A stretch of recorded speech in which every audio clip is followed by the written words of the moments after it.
ছেলেদের ভালোবাসা না ভালো লাগা সেটা বুঝতেই একটা মেয়ের সময় কেটে যায়। কেন বললাম? একটা সম্পর্ক শুরু হয় দুটো মানুষকে নিয়ে। প্রথম মানে ওই 2 মাস 3 মাস, খুব বেশি হলে 6 মাস বা 1 বছর।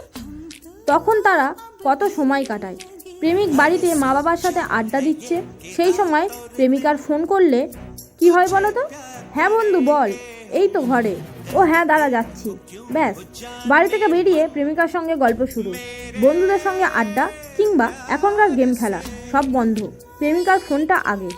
সেম প্রেমিকার ক্ষেত্রে বাড়ি পড়ার সময় বা টিউশনিতে পড়ার সময় প্রেমিকের ফোন পেয়ে কেটে দিয়ে বইয়ের মধ্যে ফোন রেখে SMS কথা, তারপর যখন সময় পায় প্রেমিককে ফোন করা, রাতে বাবা মা যাতে শুনতে না পায় তার জন্য খুবই আস্তে আস্তে করে কথা বলা।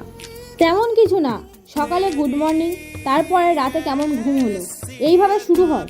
এখন কি করছো, কখন খাবে, আর কি খেলে, এই কথাটা 1 ঘন্টায় কতবার বলে ভুলেই যায়। তো যাই হোক, প্রথম কথা বলতে বলতে কখন যে রাত থেকে ভোর হয়ে সকাল 7টা বেজে যায় তারা বুঝতেই পারে না। তখন তাদের ঘুমও আসে না। তারপর আস্তে আস্তে সব কিছু কমে যাবে। আর আগের মতো ছেলেটি ফোন করবে না, আর তুমি ফোন করলে ফোন ধরবে না। রাতে তার তাড়াতাড়ি ঘুম পাবে, আর কাজের প্রেশার বাড়বে।